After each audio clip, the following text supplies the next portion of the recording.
Olá, eu sou a Cibele, hoje eu estou com a Miriam Runge aqui. A Miriam é uma cliente, virou minha amiga, a gente já fez alguns projetos juntos, mas eu não vou ficar dando spoiler. Miriam, queria pedir para você se apresentar, contar um pouquinho da sua carreira.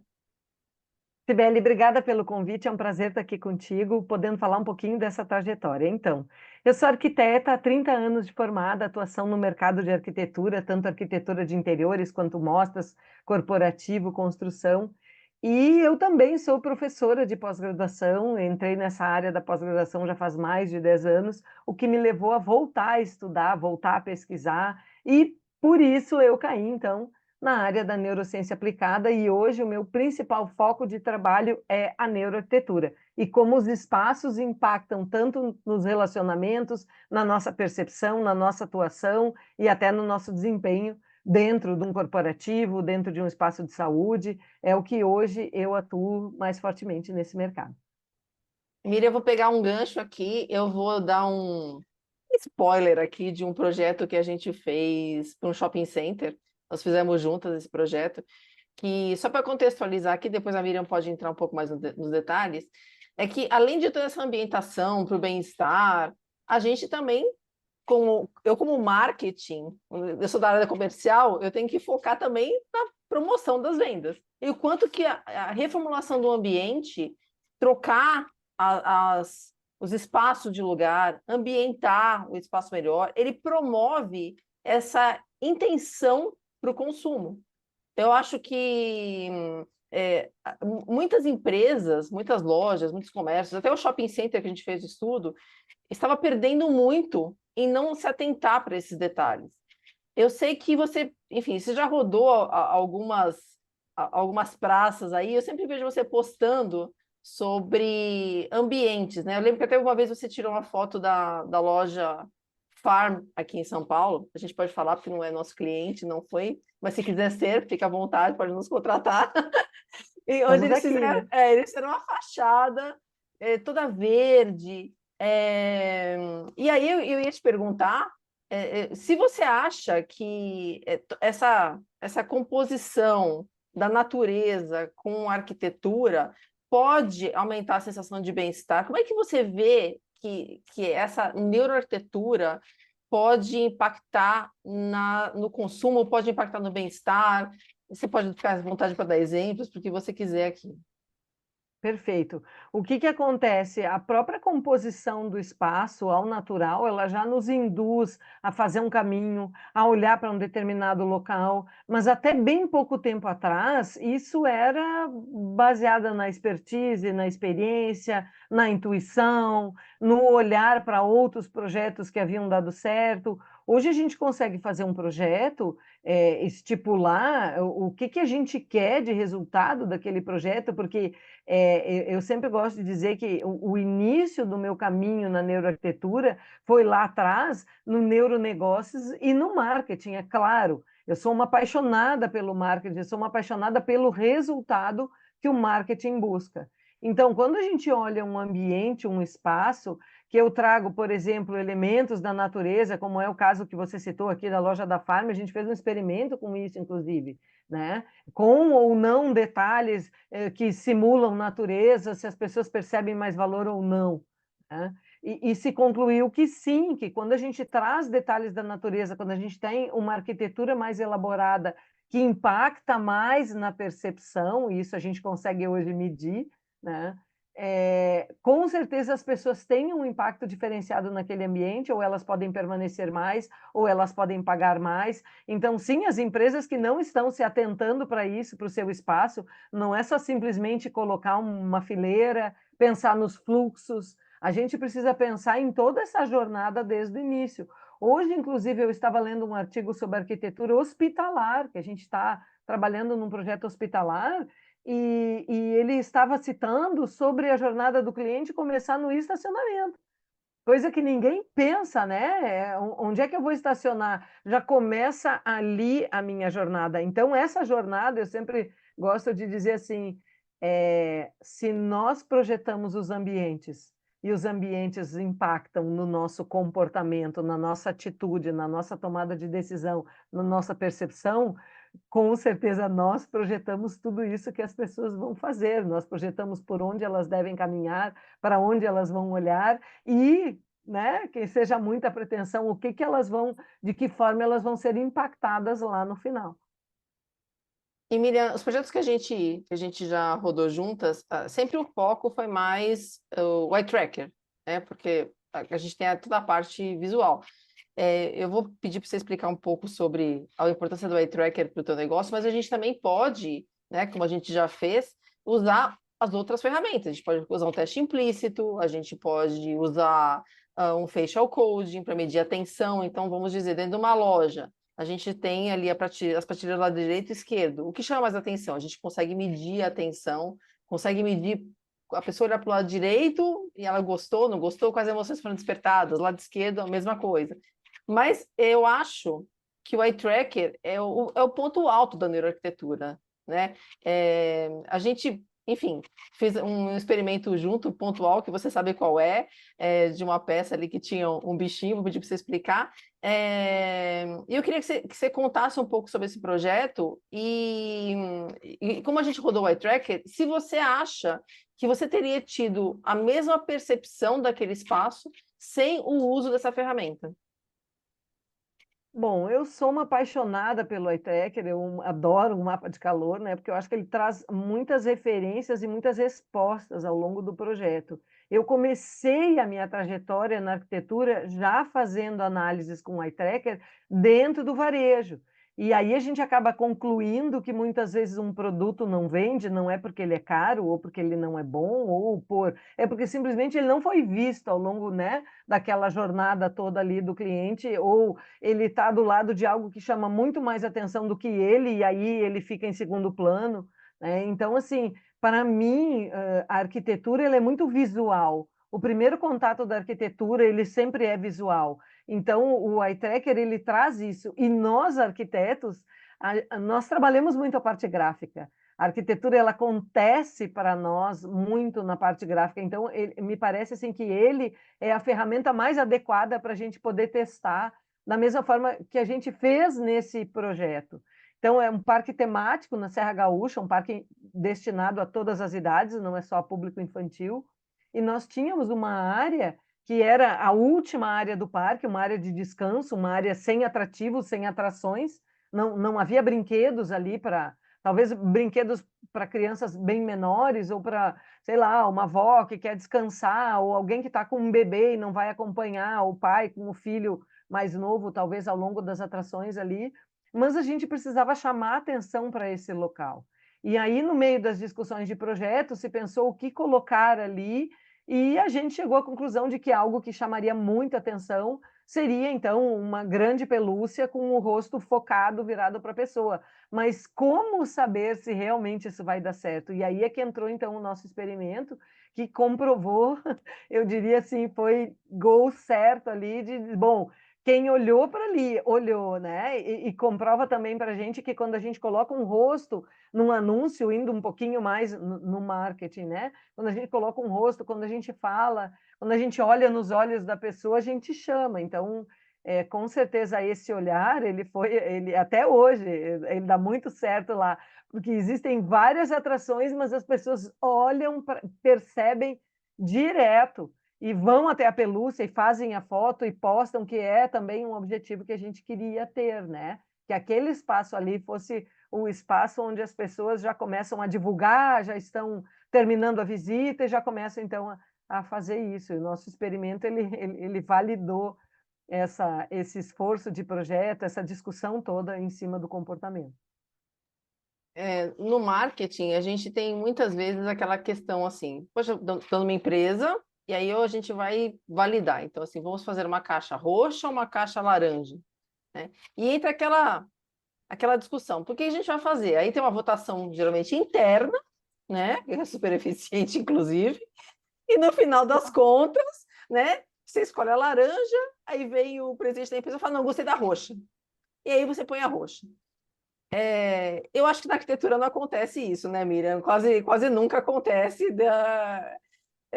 E no caso do marketing da área comercial, aí eu estou falando de aplicação em gôndolas, embalagens, rede social, campanhas, que a gente sempre tem essas inferências de instâncias superiores ou aquela votação interna que muitas vezes eu não sou a persona que vai consumir aquele produto e eu acabo opinando, porque é o meu gosto pessoal, não representa a realidade, né? E a gente sabe que as respostas declaradas elas têm pouca validade versus as respostas biológicas. Então, quando a gente faz um teste aí com eye tracker, com facial coding, com teste implícito, a gente consegue descobrir indicadores que comprovam, olha, não é nem a laranja nem a roxa, é a preta. E aí, contra fatos não tem argumentos e tudo com aquela cara de frustração, mas seguimos assim porque a gente trouxe ciência para o negócio e a gente conseguiu medir e provar que aquele caminho é o melhor para atender as necessidades do negócio para que a gente consiga ter sucesso. Na arquitetura acontece a mesma coisa? Acontece a mesmíssima coisa, porque sempre existe uma dúvida. A gente está falando aqui, né, Sibeli, de futuro.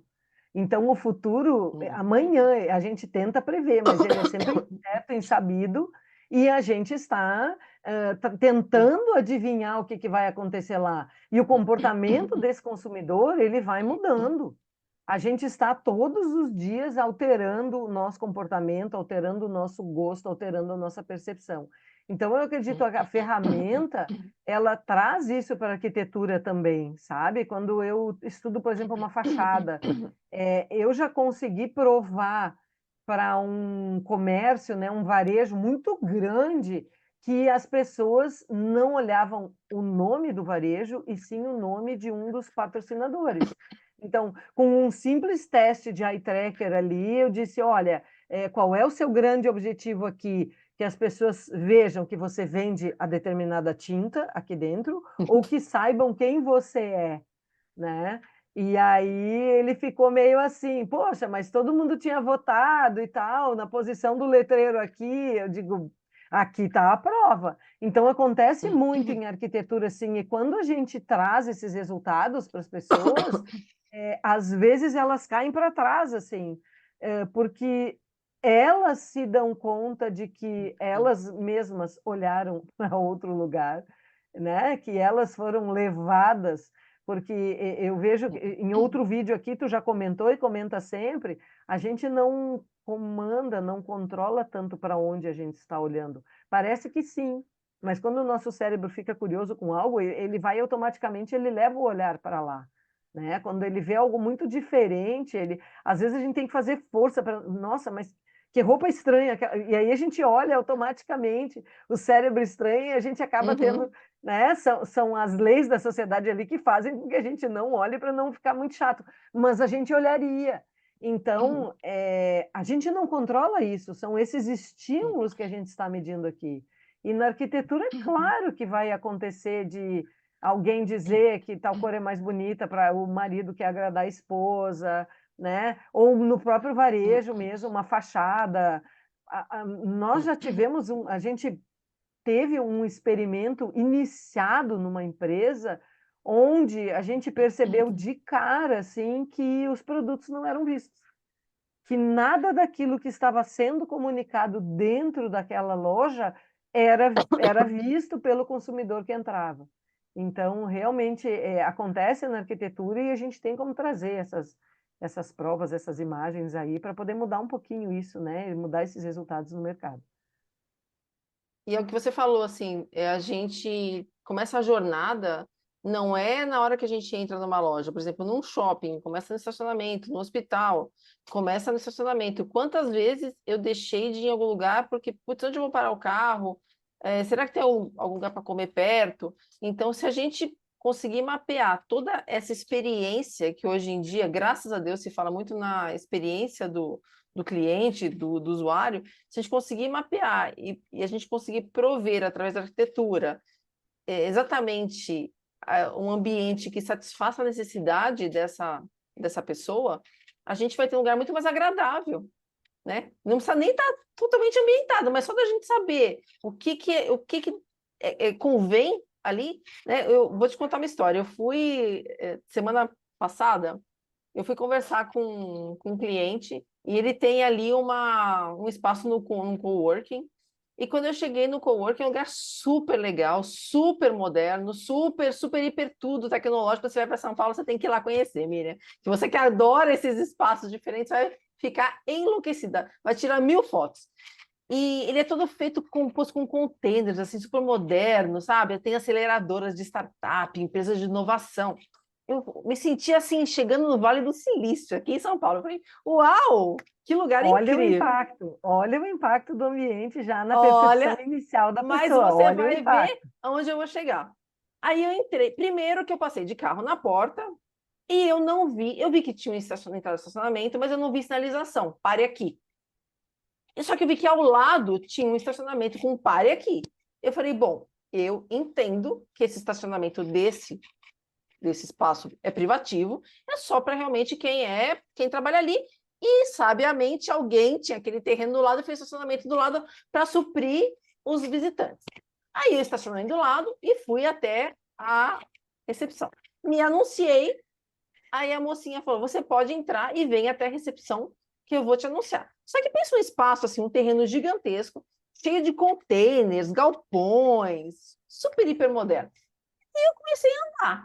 Aí o que eu imaginei? Que a primeira porta, primeiro container, primeira porta seria a recepção. Quando eu comecei a chegar perto, eu vi um monte de gente trabalhando. Eu falei, opa, não é aqui. Não é aqui. Voltei. Comecei a olhar. Eu parecia aqueles cachorrinhos que caíram no caminhão de mudança. Eu fui olhar e eu falei, e agora? E eu comecei a andar que nem uma barata tonta por ali. E eu só via as pessoas trabalhando. Num lugar moderno, open space, container, vidro, eu via as pessoas trabalhando. Eu falei, gente, mas não tem cara de recepção. Aí tinha uma santa de uma moça que estava chegando de carro, com cara de que trabalhava ali. Aí eu falei para ela: oi, deixa eu perguntar, onde que é a recepção? Ela falou: ah, você vira aqui à esquerda, depois você vira à direita, segue reto, você vai dar lá. Então, ela lá no meio, como é que eu ia adivinhar? Não tinha uma sinalização no chão, não tinha uma sinalização, tipo, nem onde tem a bandeira, sabe? Não tinha. Sim, E aí eu fui até sim. lá. Aí eu fui anunciado e eu falei para a moça, eu falei, olha, para eu falei, se você tem noção que você deveria falar para as pessoas onde que é o caminho para chegar até aqui, ou então tem uma sinalização no chão, eu falei, e tem mais, o estacionamento aqui pode vir rotativo? Ela falou, claro que sim. Eu falei, então por que vocês não sinalizam? Então, você está vendo, Miriam, não é como o trabalho, o seu trabalho é muito importante, porque não basta você criar um espaço incrível. E eu me senti de novo no Vale do Silício. Mas quando eu fui estacionar o carro e quando eu me senti perdido, eu me senti no Vale do Inferno. Exatamente, e isso é exatamente o estudo da neuroarquitetura. Eu vou pegar esse teu gancho aqui de experiência real e colocar uma coisa que é fundamental. Quando a gente chega num local procurando a recepção, a gente já liga aquele GPS automático e começa o nosso cérebro inconscientemente, olha a tua narrativa, ele começou a procurar um balcão, alguém olhando para você, um lugar mais iluminado, uma bandeira, oi, estou aqui, né? Então, o nosso GPS já começa a procurar. Quando ele não encontra aquilo que ele precisa, uma faixa no chão, uma placa, uma sinalização, ele começa a ficar nervoso.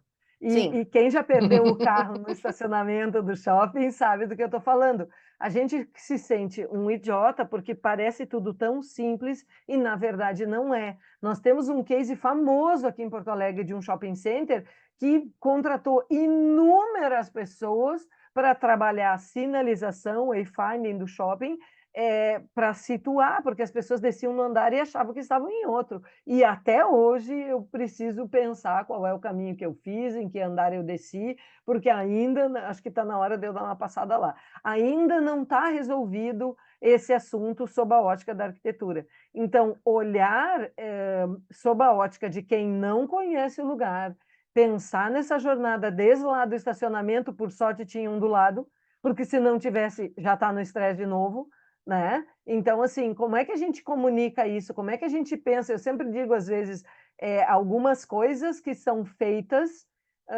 para quem é do local, para quem sabe como é. E quem chegou ali desavisado, como é que faz, né? Então, cuidar de toda essa experiência, conduzir essa pessoa de uma forma legal e ir criando experiências ao longo do caminho. A recepção pode estar lá no meio, mas nós sempre vamos achar que ela está mais próxima da entrada. Então, se ela não está, cadê a faixa?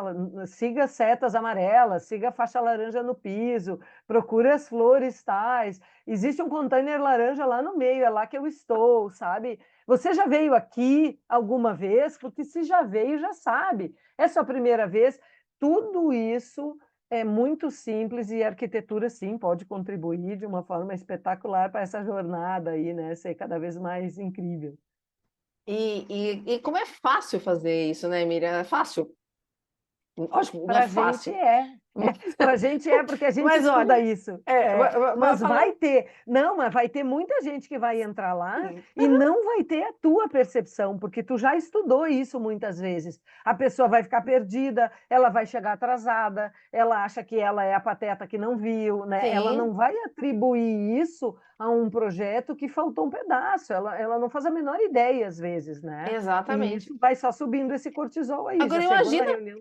imagina se você vai fazer uma entrevista de emprego, você chega num lugar desse. Eu lembro que eu, para quem não sabe, eu sou engenheira civil, sou praticamente colega da Miriam, e você vê que a gente desviou o caminho para neuro, né? É kármico o negócio. É, cara. E eu lembro que eu fui como estagiária, eu fui fazer uma entrevista, isso na época dos dinossauros, quando não existia o Waze ainda, fui fazer uma entrevista, e eu olhei onde que era o endereço, e era, para quem não é de São Paulo, talvez não entenda, mas aqui você tem a Marginal Pinheiros, que ela chama Marginal Pinheiros num pedaço de um lado.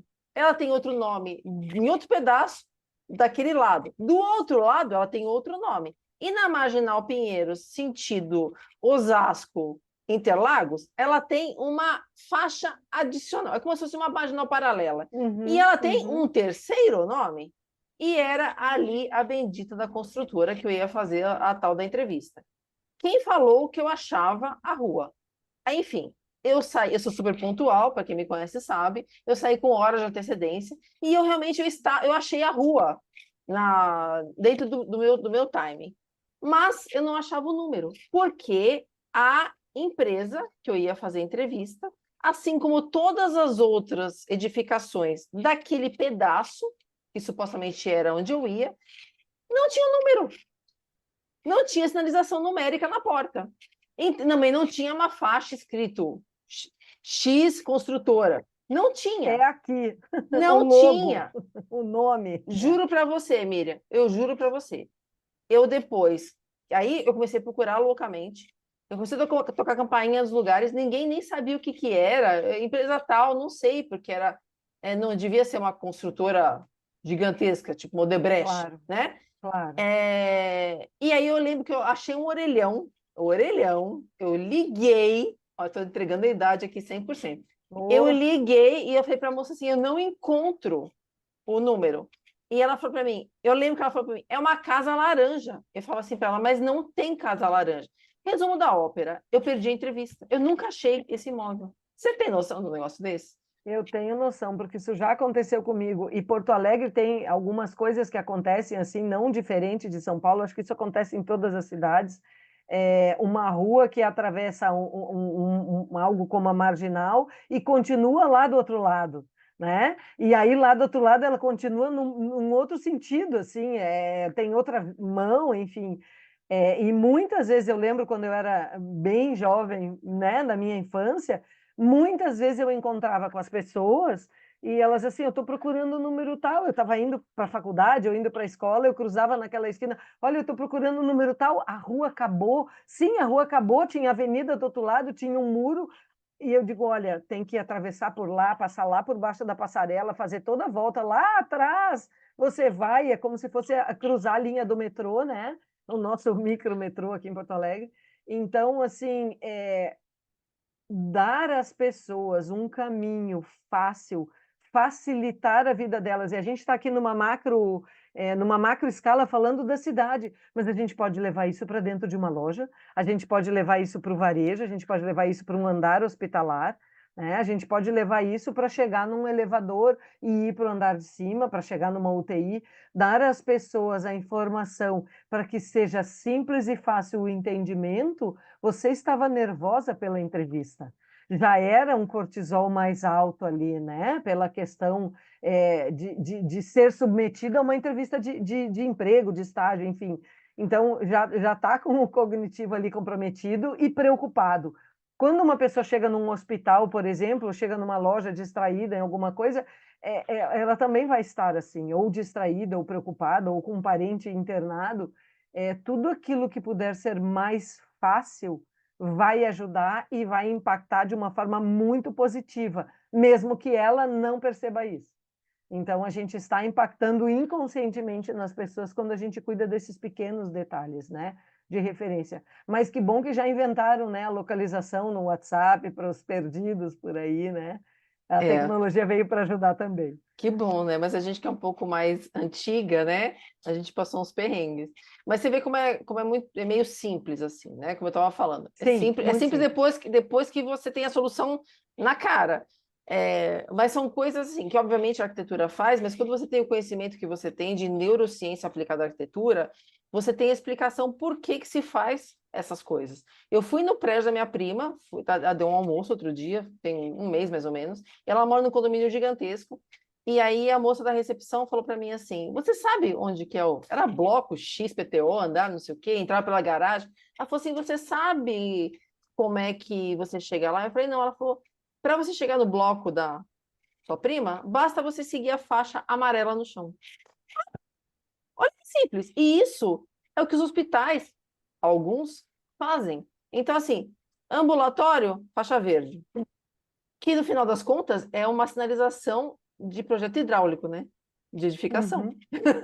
Simples, muito simples. É muito Mas simples. eu lembro, assim, ó, vamos entregar a idade aqui também. Há muitos anos atrás, quando meu irmão estava saindo do quartel, ele me pediu para buscar uma documentação aqui na base aérea, aqui numa cidade próxima. Ele disse: olha, eu preciso isso e tal, tem que ir lá na base aérea, preciso que você vá, é um horário que eu não consigo ir e tal. E aquilo me marcou muito, porque quando eu cheguei lá e falei o documento que eu precisava na recepção, ele me disse exatamente isso. Segue a linha, agora eu não vou lembrar a cor, mas azul, verde, amarela, laranja, enfim, não importa.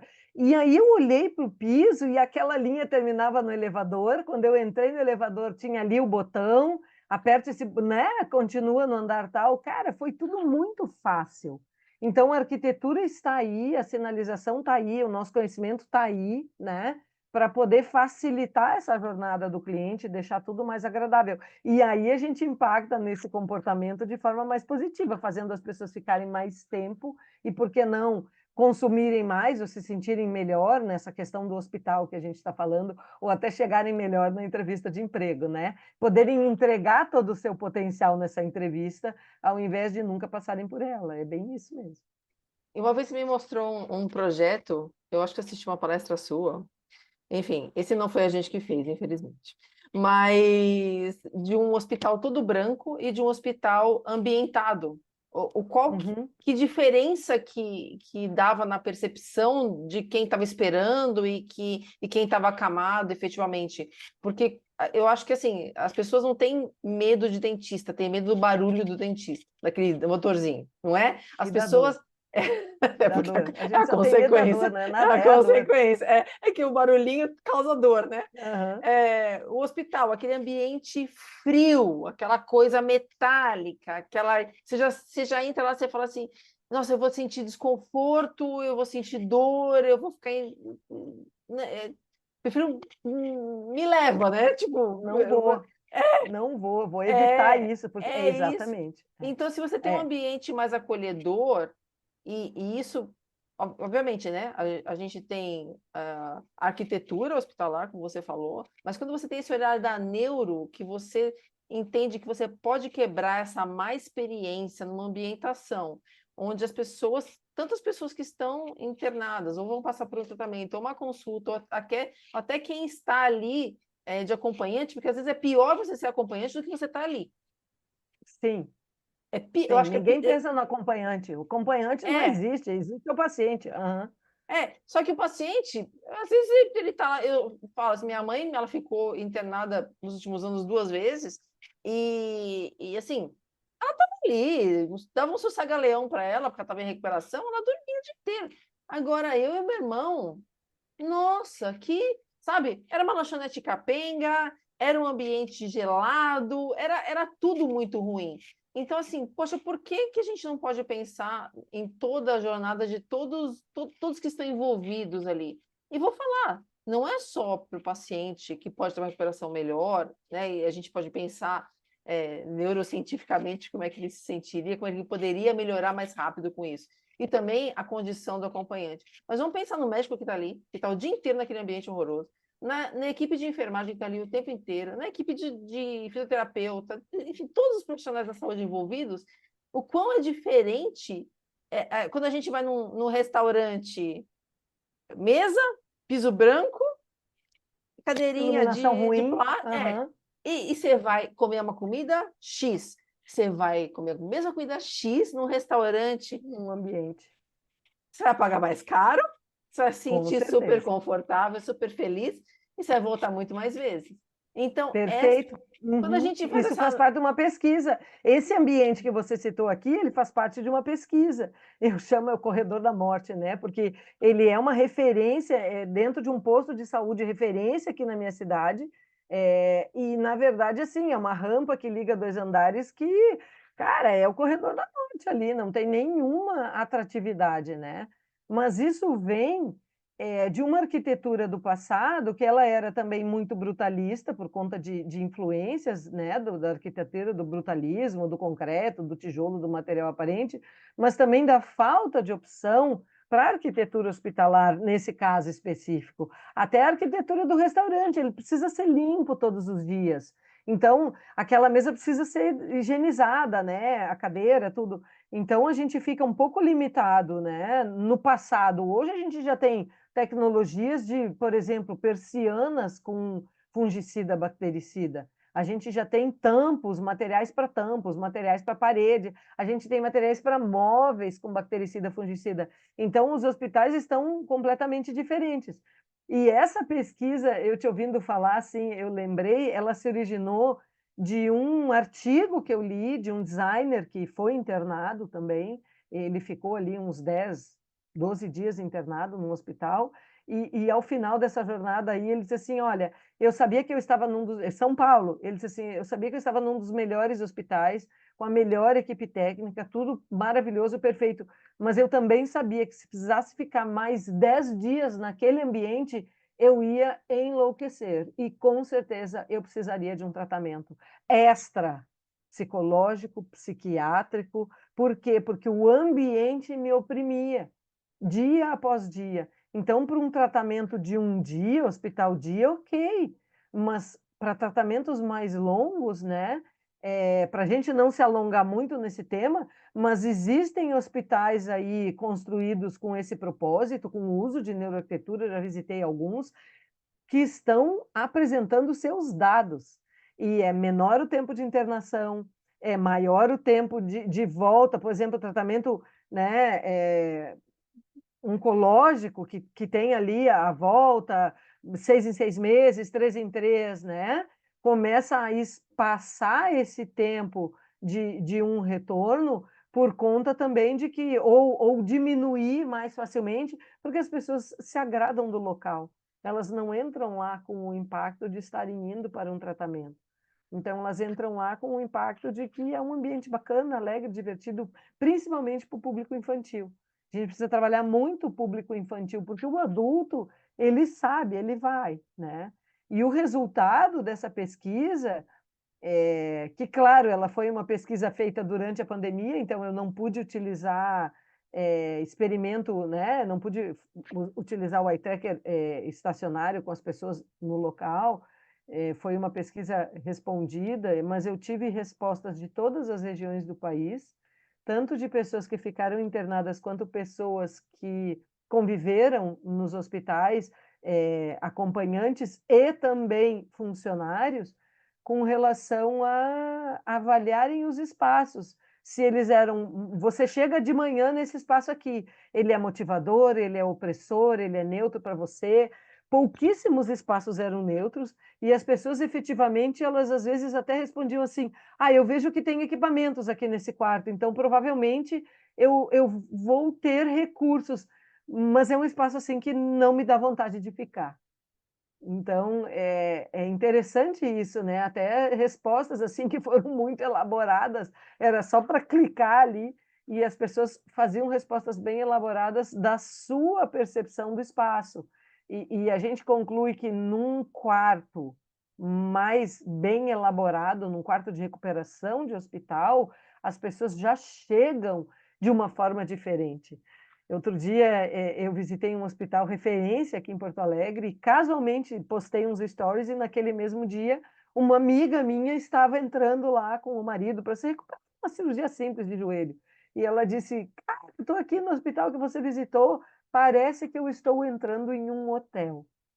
E eu digo, realmente, toda a configuração do quarto, ela não é mais uma configuração gelada, fria, branca, lavável de quarto né, de um hospital, e sim de um local humano, humanizado, com texturas, com visuais, para que a gente tenha um impacto no bem-estar e, por que não dizer, na cura, né? Esse é o caminho para onde a gente vai, né? Poder provar que sim, os espaços impactam também na nossa cura.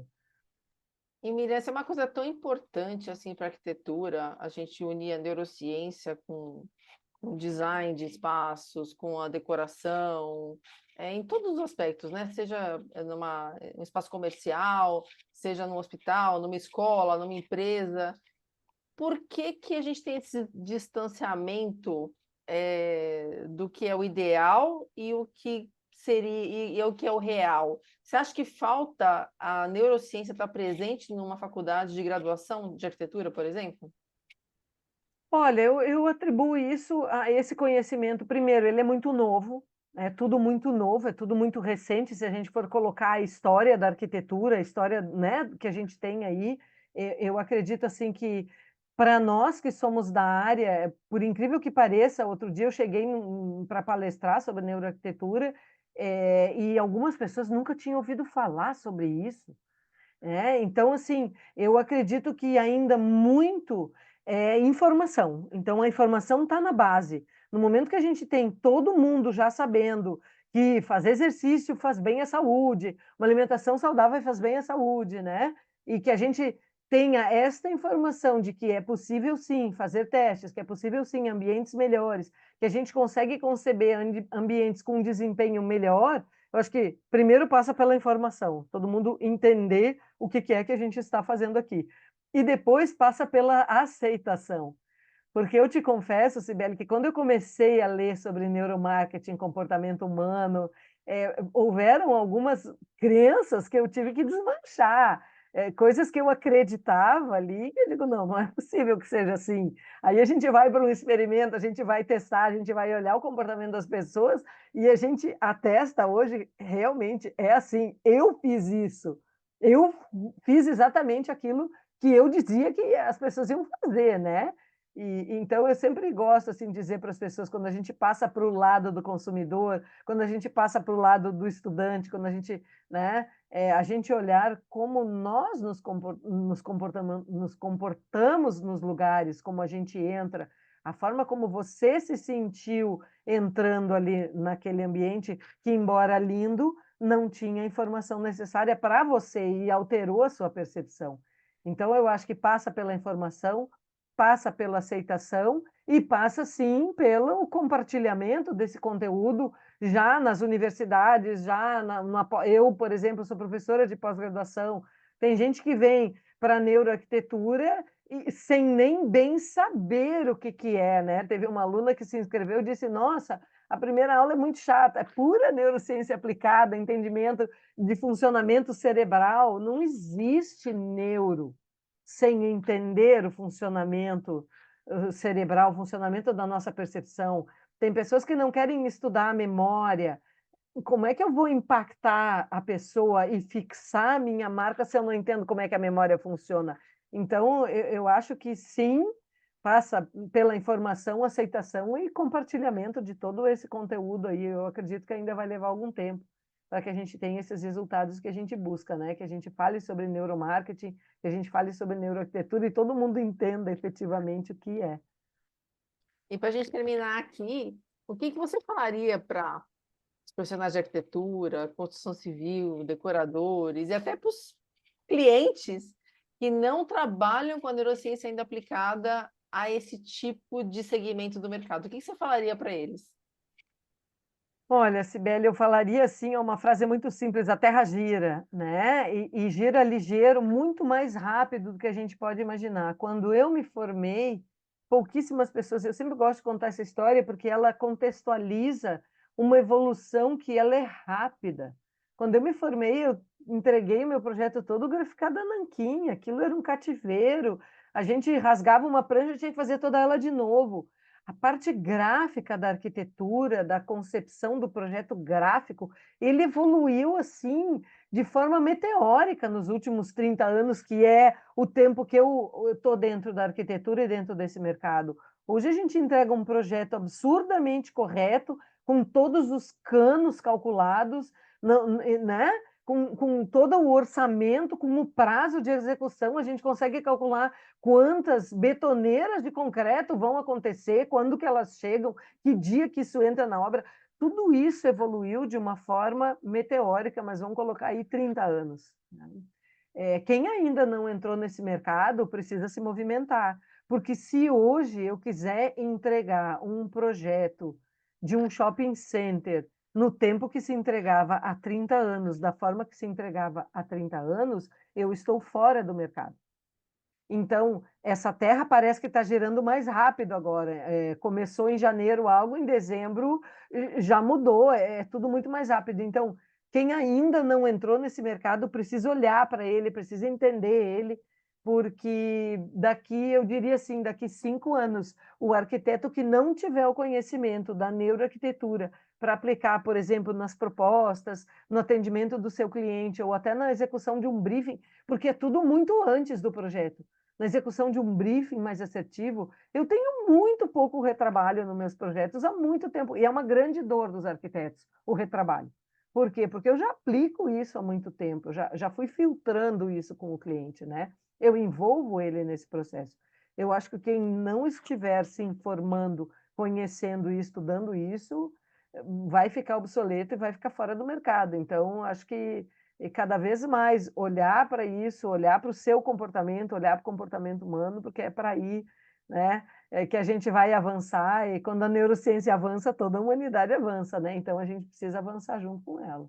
Eu acredito que a gente está vivendo uma das melhores épocas da arquitetura, do marketing, da economia, porque a gente está tendo ferramentas para que a gente se conheça cada vez mais e tenha mais saúde, mais assertividade, mais efetividade na tomada de decisão, que norteia todos esses processos que a gente comentou aqui hoje. Miriam, eu não vou perder a oportunidade, porque eu sei que você tem uma vastíssima experiência e você tem um curso de formação. Então, faz aí a sua propaganda para eu arquiteta, eu estudante de arquitetura, eu engenheira, decoradora, eu qualquer coisa desse ramo que eu quero conhecer mais. Como é que eu faço para entrar em contato com a Miriam e fazer esse curso? Por favor, gente, o curso dela é incrível. Incrível. É, Faz uma propaganda aí, Miriam. Opa, vamos lá então. Vai, vai. Bora marketing aqui na veia, né? O que que acontece? Quando eu comecei a estudar, e eu, há muito tempo atrás, eu vou contar aqui uma pequena historinha rápida para a gente já encerrar. Eu, há muito tempo atrás, estava com o meu escritório completamente quebrado, assim. E aí eu comecei a estudar gestão e foi por isso que eu fui para o marketing também. Eu tenho uma paixão pela gestão, pelo marketing e pelo resultado. Eu acho que tudo que a gente se propõe a fazer precisa entregar um resultado. Mas a gente precisa saber que resultado é esse antes de começar. E quando eu consegui girar essa chave no meu escritório, fazer ele ter lucro, começar a organizar as contas, começar a entender qual cliente era mais produtivo, eu quis imediatamente compartilhar isso. Porque eu pensei assim, o conhecimento, ele pode ser comparado a uma mochila. Eu coloco ali todo o meu conhecimento, entrego para alguém e aquela pessoa sai Isso é um propósito que eu tenho, né? Essa pessoa sai correndo mais rápido. Por quê? Porque se todo mundo correr rápido, é aquela coisa, quando a maré sobe, todos os barcos sobem junto. E eu acredito muito nisso. Todo mundo navega mais fácil quando a maré sobe, né? Então, quando eu comecei a estudar business e arquitetura e aplicar na neuroarquitetura, eu pensei, gente, eu preciso compartilhar isso, mais pessoas precisam saber. Então, eu criei o curso com o propósito de quem talvez não vá fazer uma pós ou um mestrado na área, ou já está muito distante da área acadêmica, não quer estudar, faz um curso leve, uma coisa tranquila, vai fazendo no seu tempo e vai mergulhando nesses conceitos para efetivamente aplicar isso no seu dia a dia. Não é só um conceito acadêmico, né? Uma tese, mas são coisas que eu fui aplicando, vendo que dava certo. Então, é um método que eu criei ali, que ele é pautado em 4 verbos que todo mundo sabe conjugar, né? Conhecer, sentir, projetar e gerenciar. Mas a gente não consegue projetar se a gente não conhecer como nós funcionamos, como a nossa percepção funciona. A gente não consegue projetar se a gente não sabe como os nossos sentidos funcionam, como eu percebo esse espaço. E eu sempre digo assim: não existe projeto se não houver um bom gerenciamento desse projeto. Então, tudo isso é entrelaçado e é disso que fala o método, né? São aulas curtas, aulas leves, o curso está aí disponível. E a gente está sempre aí, fico à disposição aí, a gente coloca os meus contatos, as minhas redes aí nos comentários, né? Quem quiser pode bater na porta, ó, assistir lá e entrar em contato para a gente explicar mais, porque realmente é uma paixão, assim, ver quando as pessoas entendem esse conteúdo, a diferença é total, tanto na concepção do escritório quanto na concepção dos projetos e até no fechamento de propostas, né?